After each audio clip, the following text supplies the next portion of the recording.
Have you ever stopped to think about what it takes to rebuild something that seemed completely lost? Imagine a city in ruins, its walls destroyed, its gates consumed by fire. Jerusalem, the city that was once a symbol of glory and power, now lay vulnerable, exposed to any invader, forgotten by time and abandoned by hope. The people who lived there carried not only the weight of physical destruction, but also the shame of a defeated, humiliated people, without any prospect of better days. It was a situation that seemed irreversible. Decades had passed since the devastation, and no one could even imagine where to begin. The challenges were immense, resources were scarce, there was fierce opposition from enemies all around, and the people themselves were disheartened, accustomed to defeat. Have you ever been through this? Have you ever found yourself facing such a difficult scenario that there seemed to be no way out? Then a man appears, an ordinary man, without an army, without his own. Riches occupying a comfortable position far away, serving the king of Persia. But when news about Jerusalem reached his ears, something changed within him. It wasn't just compassion, it was a calling he couldn't ignore. And what happened next defies all human logic. In just 52 days, the walls that had been destroyed for decades were completely rebuilt. 52 days. How was this possible? How did a single man manage to lead the reconstruction of the walls in just 52 days, when it seemed absolutely impossible? That's the question we're going to answer together, and I guarantee you, what you're about to discover may surprise you, because the principles that made this achievement possible aren't stuck in the past. They're applicable to your life today, to your projects, to your dreams that seem impossible. Stay with me until the end, because this isn't just an old story about stones and walls. It's about true leadership, about strategy, about faith in action, and about how to transform the impossible into reality when you have clarity of purpose and know how to mobilize the right people around you. Nehemiah didn't have superpowers. He didn't have unlimited resources. He didn't have a trained team waiting for orders. But he had something far more powerful, and that's exactly what we're about to uncover. Are you ready to discover the secrets behind this extraordinary reconstruction? Then get ready, because what follows will reveal step by step how he did it. It all began with a man who held a position many would consider privileged, but who was willing to risk it all for something greater. Nehemiah was cupbearer to King Artaxerxes, Emperor of Persia, one of the most powerful nations in the ancient world. And when I say cupbearer, I'm not talking about a simple servant. This was one of the most trusted positions in the entire court. The cupbearer tasted the wine before the king drank it, ensuring there was no poison. He had direct access to the monarch, was present at the most intimate decisions of the palace, and knew the secrets of the kingdom. It was a position that demanded absolute loyalty, impeccable discretion, and above all, unwavering trust. But here's the fascinating detail that few realize. Nehemiah wasn't an architect. He wasn't an engineer. He wasn't a general. He had no training in civil construction, nor experience leading large-scale projects. He was a trusted administrator, someone whose greatest skill was being close to power and understanding how decisions were made behind the scenes. And it was precisely this man, without the technical background for the mission, who became the protagonist of one of the most impressive reconstructions recorded in ancient history. How does this happen? How does someone go from serving wine at a royal table to commanding a monumental project in hostile territory? The answer lies in something much deeper than technical skills. It lies in the mindset of someone who sees beyond the obvious, in the courage to take on a mission when no one else believes, and in the ability to transform limited resources into extraordinary results. Nehemiah didn't wait to have all the perfect conditions. He didn't say, "When I have an engineering degree, then I'll try." No, he saw the need, felt the calling, and made the decision to act, even knowing he was embarking on a journey full of uncertainties and dangers. And that's one of the greatest lessons we can learn right from the start. Often, what qualifies us for great achievements isn't what's on our resume, but what's in our hearts. Clarity of purpose is worth more than 1,000 diplomas when the moment demands action. Nehemiah knew this. He knew the inner workings of power. He understood how to mobilize influence, how to garner support, how to transform an idea into an official decree. And it was precisely this knowledge of the inner workings of leadership that made all the difference. But what truly transformed Nehemiah from a comfortable administrator into a leader willing to risk everything was devastating news. One day, his brother Hanani arrived from Judah bringing reports about Jerusalem, and what he described was heartbreaking. The city was in utter ruins. The walls, which should have protected the people, were completely destroyed. The gates had been consumed by fire decades ago and never rebuilt. Jerusalem was like a skinless body, exposed, vulnerable to any attack, any humiliation, and the people who lived there carried not only physical insecurity, but the crushing weight of collective shame. Consider the impact of this for a moment.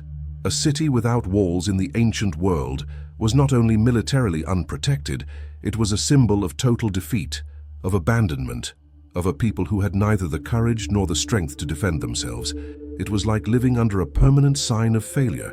And this hidden truth about Jerusalem cut Nehemiah's heart in a way he couldn't ignore. The biblical text records that upon hearing these words he sat down, wept and fasted for days. It wasn't a passing reaction, not a moment of superficial sadness. It was a deep pain that consumed him, that kept him awake, that invaded his thoughts and wouldn't leave him in peace. It's fascinating to observe how great transformations in history begin with someone who allows themselves to feel the pain of another. Nehemiah could have rationalized, "Well, I'm far away. I can't do anything. Life goes on."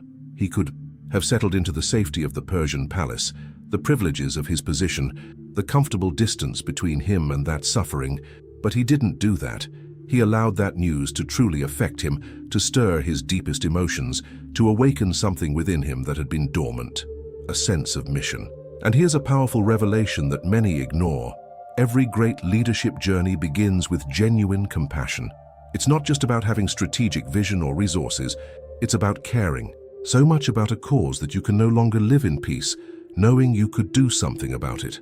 Nehemiah had no legal obligation to go to Jerusalem. No one was demanding it of him, but compassion created in him a moral obligation that was far stronger than any decree. He looked at those ruins in the distance and decided that his life had to mean more than just serving wine in a golden palace. But there's something that happened behind the scenes of this story that most people completely ignore. And it's precisely this detail that reveals the true secret behind Nehemiah's success. Before a single brick was laid, before any plan was drawn up, even before he spoke to the king about the mission, Nehemiah did something that seems invisible, but was absolutely crucial.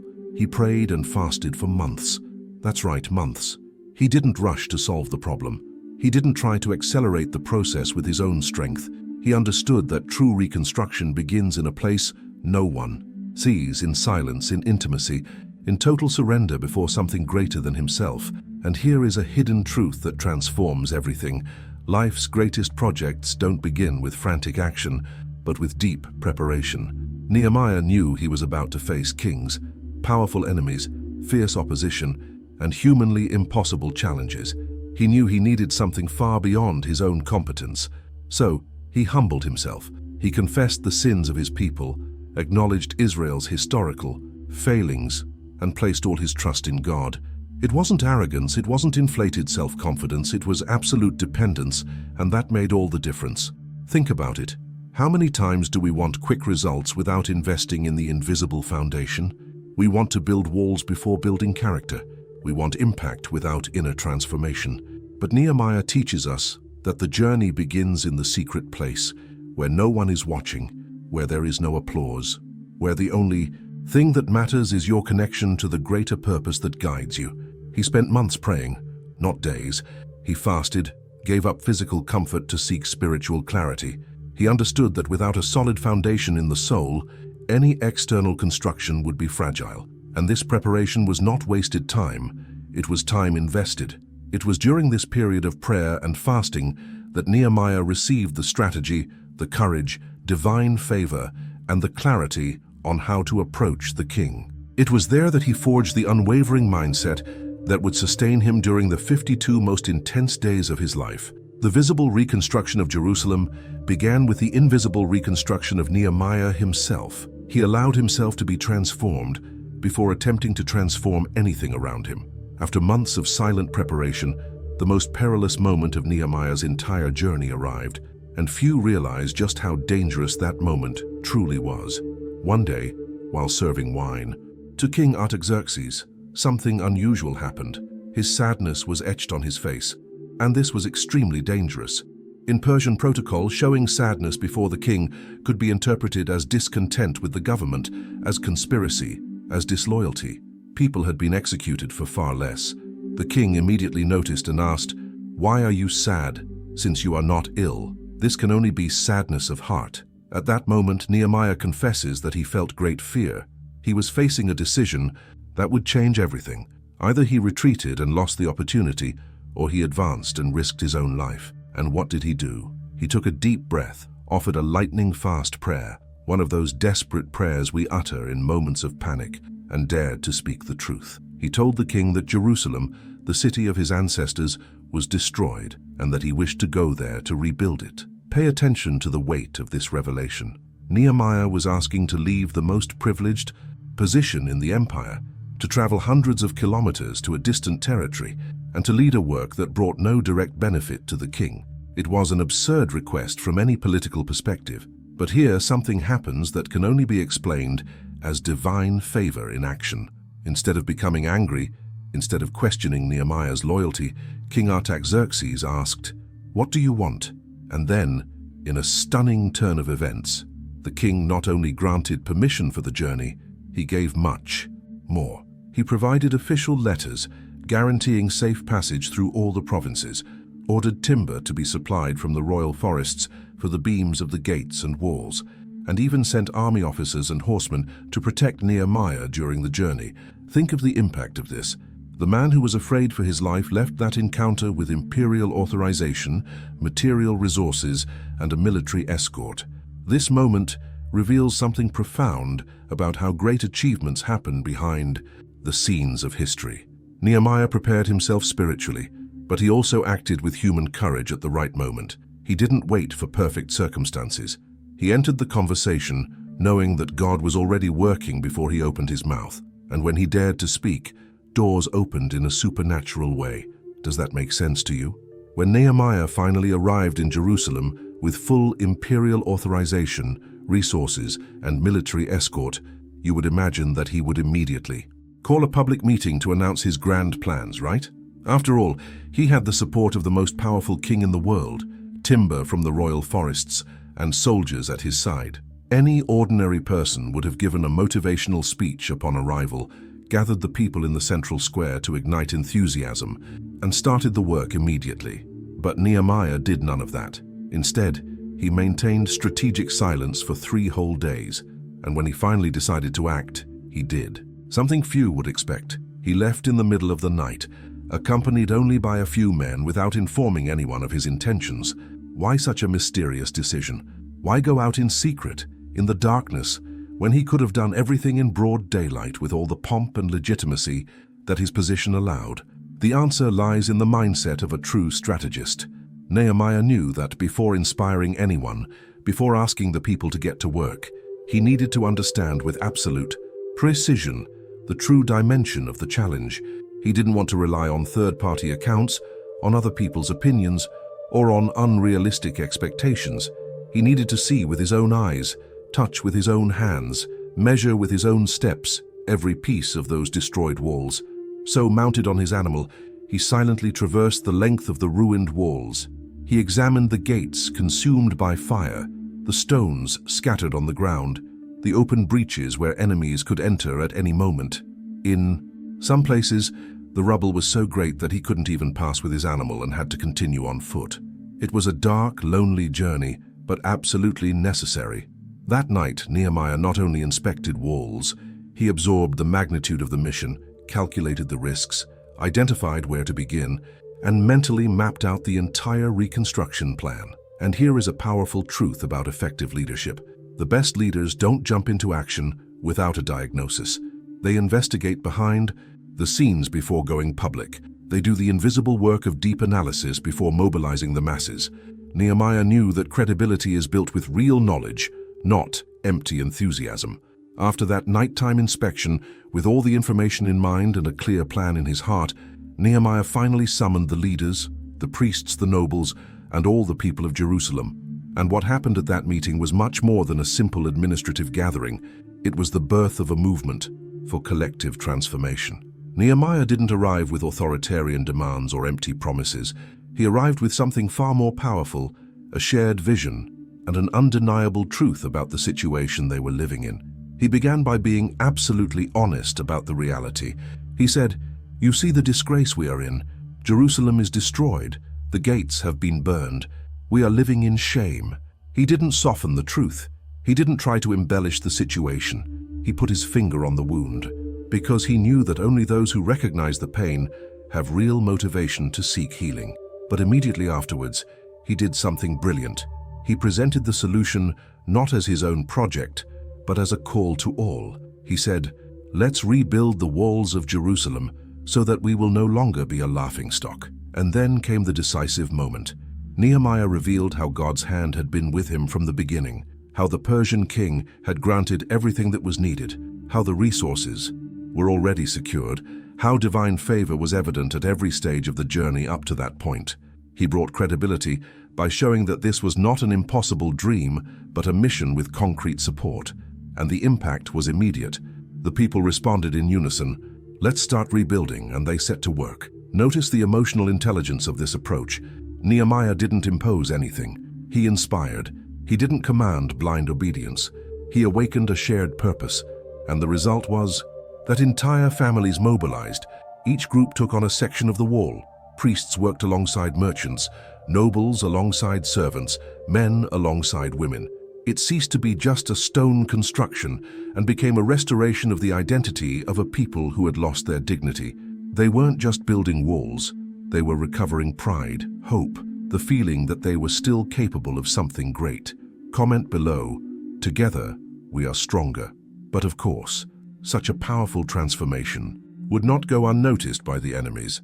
And here the story takes on the contours of a true psychological and strategic battle. As soon as the reconstruction began to gain momentum, three sinister figures entered the scene: Samballat, Tobiah, and Geshem. These men were not simply disgruntled observers.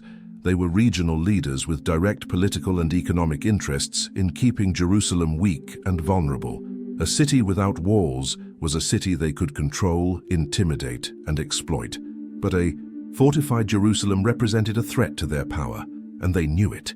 The opposition began with cruel mockery. Samballat publicly ridiculed the work, saying that the walls were so fragile that a fox could climb them and knock them down. Tobiah added venomous sarcasm, trying to demoralize the people even before the work progressed. But Nehemiah did not engage in debate. He simply prayed, asking God to deal with the mockers, and continued working, and the people followed his example, ignoring the provocations and remaining focused on the mission. When they realized that mockery wasn't working, the enemies escalated the violence. They began plotting armed attacks, spreading rumors that they would invade the city and kill the workers during the night. Fear began to creep into the families. Some people who lived nearby came 10 times a day to warn of the imminent dangers. The psychological pressure was unbearable. But this is where Nehemiah's strategic genius shone again.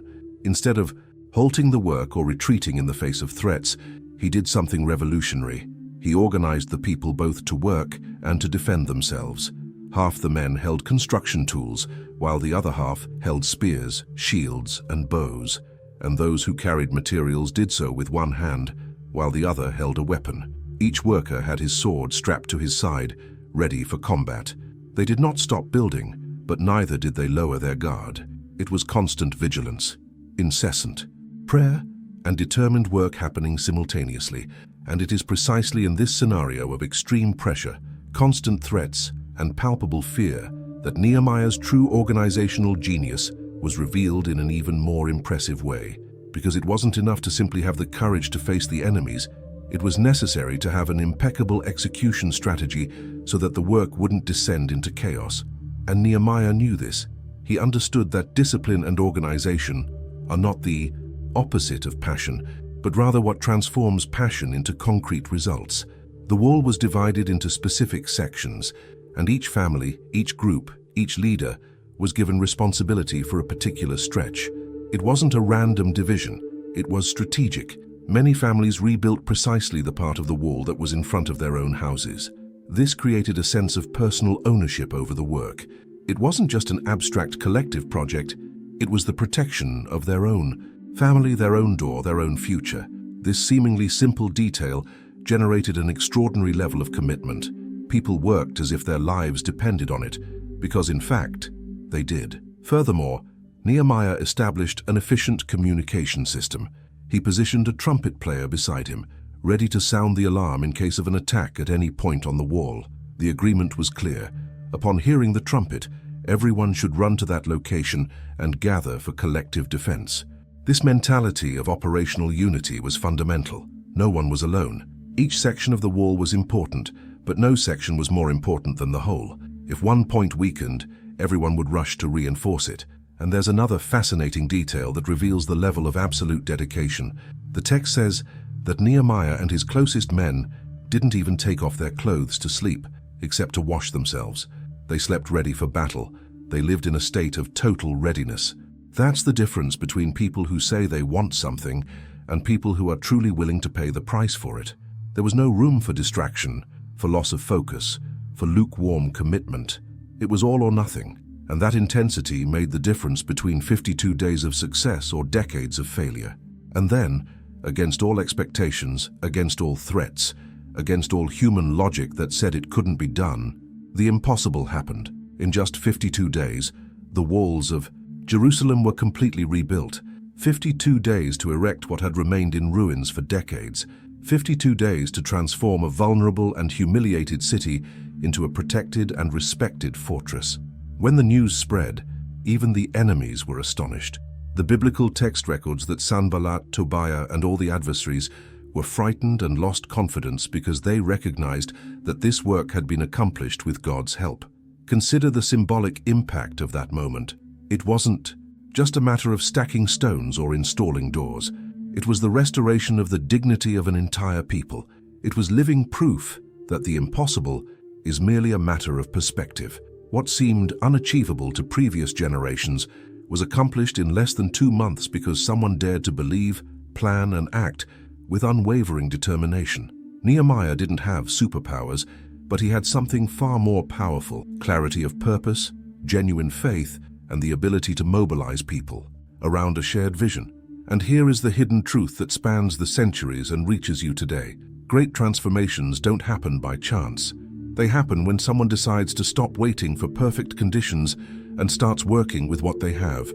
Nehemiah teaches us that faith without strategy is naivete, but strategy without faith is arrogance.